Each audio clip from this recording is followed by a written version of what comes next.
Saints offensive coordinator Klint Kubiak on Jake Haener, Spencer Rattler heading into the Washington Commanders game. Now, I believe this interview was done before Jake Haener was officially named the starter. If you're watching this channel, I named Jake Haener the starter like 3 days ago. So, I mean, if you're waiting on the Saints to do it, what the hell are you even doing? But hey, Clint, listen to me. Brother, you're in a lot of hot water right now. Okay, people need a little bit from you. People need to see more than what they saw against the Giants. People aren't happy with 14-11. Hey, Clint, your job is on the line. Your career is on the line. We're going to need you to step up here. Okay, we're going to need you to maybe get some first downs. We're going to need you to maybe get the ball moving on the ground, averaging 2.9 yards a carry against the New York Giants. Maybe sick to my stomach, and I had GERD, and I had to drink Pepto-Bismol every single day this week. Clint, so wake up, get it together. I shaved, Clint, because I was so sick of what I had to watch against the Giants. I didn't want anything around me that went through that, and that included my facial hair. So I shaved. I want to hear something from you, Clint, because if I don't hear something from you, if I don't see something from you, more than likely, pal, you're going to be hanging out with Pete Carmichael riding unicycles at the circus. Hey guys, as far as the QB stuff goes, we're getting all three ready to go. I'm gonna just fall back on things that Riz has already talked about. I'm not gonna go any further than things he's already discussed. But any questions you have, I'm ready to roll. Can you talk about the guys individually though? What you've seen from first Jake and then Spencer in the time you've had to work with them behind the scenes? Yeah, it's just been a really rewarding year with both those guys, those young guys. Just starting in April. Both are NFL players that we have a lot of confidence in. What you've gotten to see Jake in games a few times. I know most extensively in the LA game, but then he's come in a couple other times. What do you like about him when you've gotten to see him in game action? I really like his moxie, just like how confident he is, and he's just got some natural confidence about him. Okay, him and Spencer both have that, but Jake's just a really quick twitch athlete, and I think he's got a really bright future. And how do you like the? I mean, like, you got to give him credit, right? Like, what else is he going to say? He's not going to throw his guys under the bus. And, of course, like, when you're the offensive coordinator for the team, of course you're going to say these guys are good, and these guys have a long future, and they're quick twitch athletes, and they're whatever, and they're progressing, and it's been a pleasure to work with them. You take 40 feet back, I mean, these guys are ass. You know what I mean? Like, these guys are pretty bad. They're pretty bad, even for backups in the NFL, much less starters. So, I mean, kudos to Kubiak for saying that. But, I mean, come on, what are we doing here? So, it'd be kind of funny to like flip this with any other team, right? Like, imagine like the Raiders saying this by Aiden O'Connell. It's like we know he sucks. Like there's or like the Raiders saying this about Desmond Ritter, or I'm trying to think of another team that had to go to their backup. But it's like, I mean, we know they're like Easton Stick for the Chargers. Like when he's had to play. It's like, no, Easton Stick, we love what we've seen in practice. Easton Stick's a professional quarterback, and we're confident in his ability. And then he goes out there and goes like 7 for 34 for 67 yards, and in a 14-3 game. And it's like, okay, well, the way Spencer responded to maybe that 3-game stretch not going as well as he wanted. I think he handled it as well as he could for a young guy. He definitely wants to get back out there, and he's deserving to get back out there, and he will. And I know when he gets his opportunity that he's going to do a great job. I think Spencer is he's just got a lot of talent above the neck. So both him. Well, right now what we need is a lot of talent below the neck, mostly in the arm, mostly in the throwing arm. That's what we need right now. We need right now some kind of talent on the field, unless we are doing, the ACT or the SAT, or we're doing an escape room or something. Like we really, at this point now for the Saints, we're going to have to find some people who have talent on the field, and talent in their feet, and talent in their legs, and talent in their arms, and talent in their hands. That's kind of what we're going to need moving forward. Jake, those are guys that this organization should be really excited about. Actually, I know you don't have any Washington film on Lattimore, but what kind of stands out about him? You got a chance to see him a lot while he was here. Yeah, just a lot of respect for him, just playing him. Did he say, I know you haven't watched the film on Lattimore? Is that what he said? Brother, he went up against them every day in practice. Over the years, even in my time in Minnesota, really good cover corner that, go and follow the number one receiver all day. Obviously, I think he's, for a long time, has been one of the better cover guys in our league, so we got a lot of respect for him.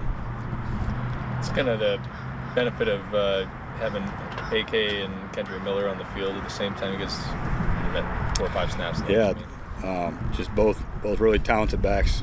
Kendra excited about his future and where he's going. He's working hard. By the way, as of now, Kamara hasn't practiced this week because of an illness. Men's is a little sick. Can't blame him.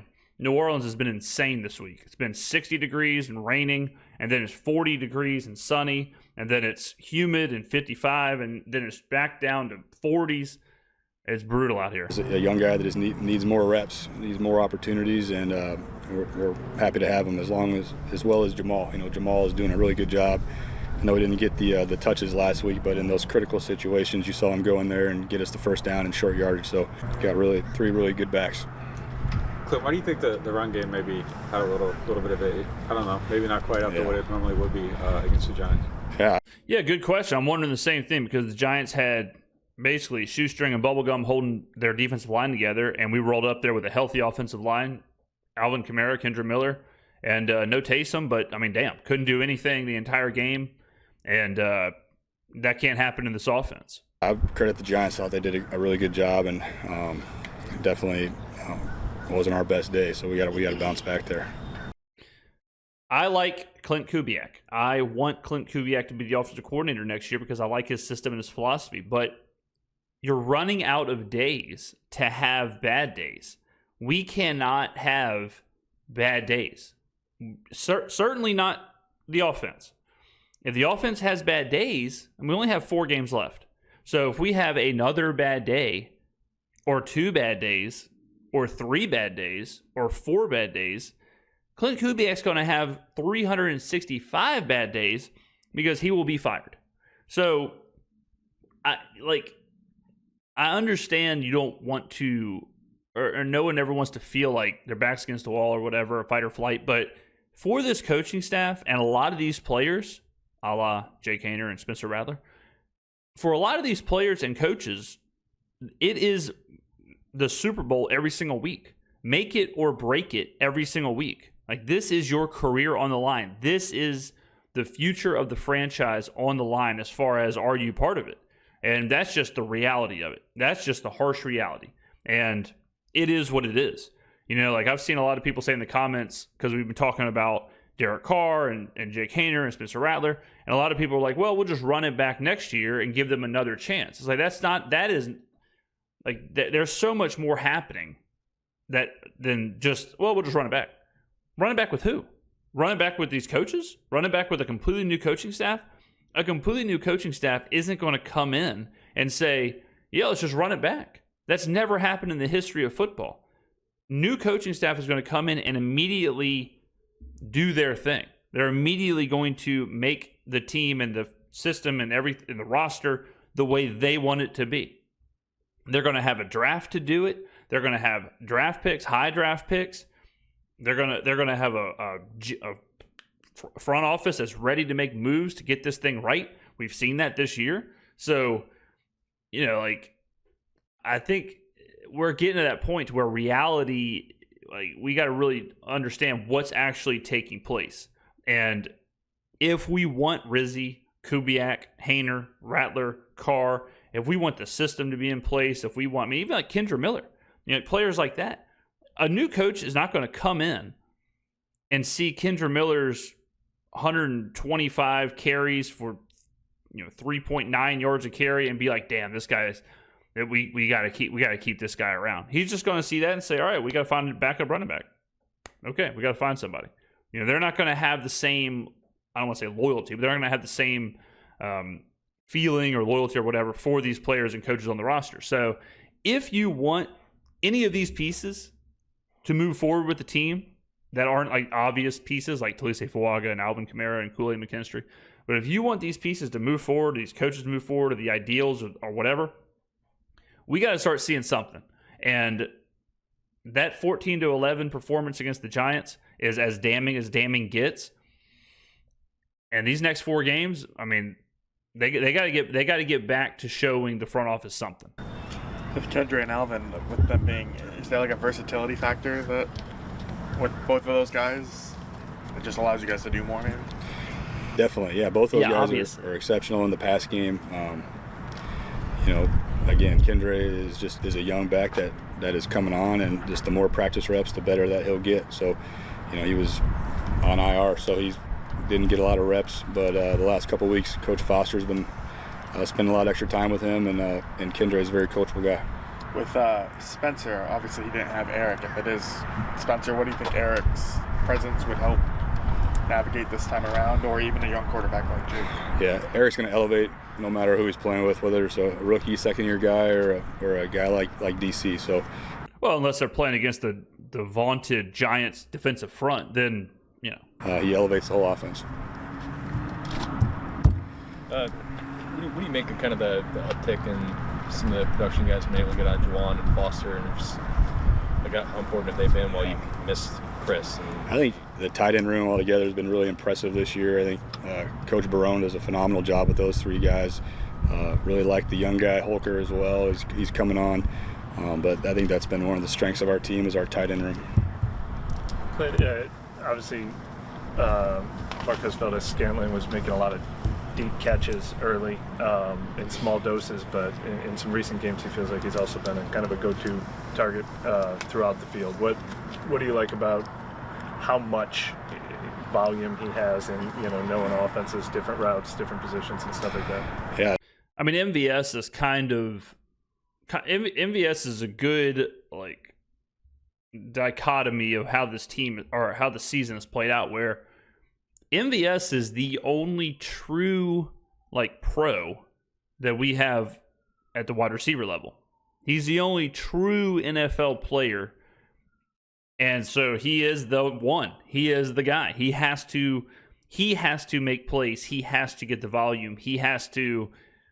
I mean, the offense, as far as the passing game, pretty much has to run through him, and that shows the dire straits that this team is in, where when MVS is not only the option, but he is the only option.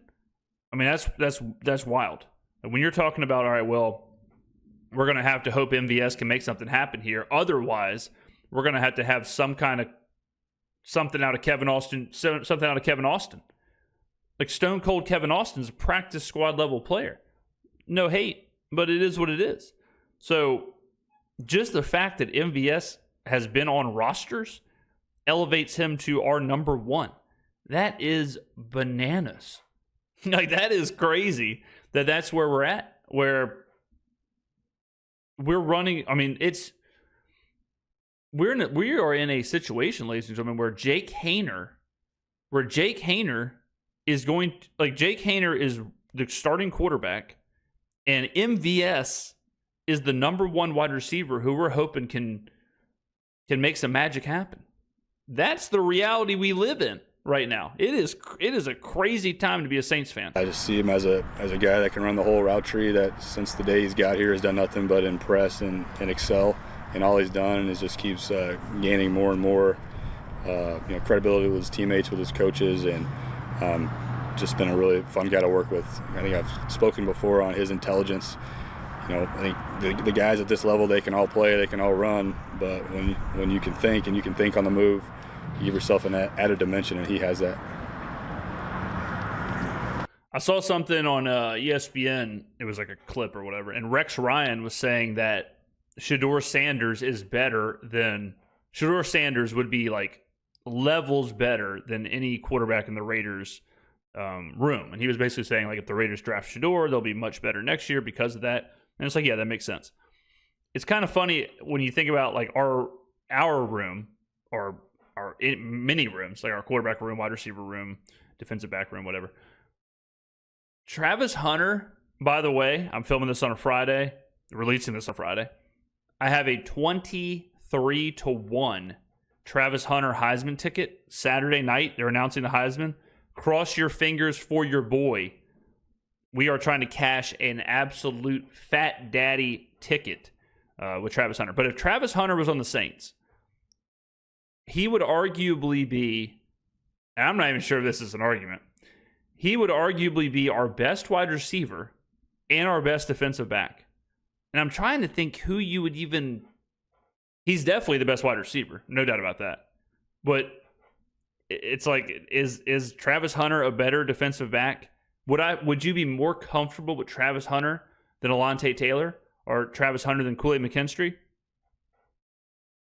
That's a real thought. Like, that's a real conversation, and it says a lot about Travis Hunter, sure, but it also, again, guys, like, it just shows that, we talked about this earlier this week, where sometimes like injuries and just circumstances kind of make it to where you got to put your hands up and just, it is what it is. And that's kind of where it feels like the Saints are. And that's why the Derek Carr injury was so brutal, because if Derek Carr is not hurt, you're coming into this game with a puncher's chance.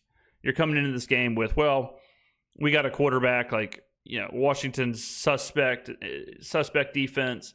Maybe we can make something happen. Muck it up, and we almost beat the Rams. Like, things can happen when you have your guy. But when it's Jake Haener, like, it kind of feels like the wind got taken out of the sail. So we'll see what happens. Let me know in the comments below what you thought about the interview, and I will see you in the next video. Go Travis Hunter.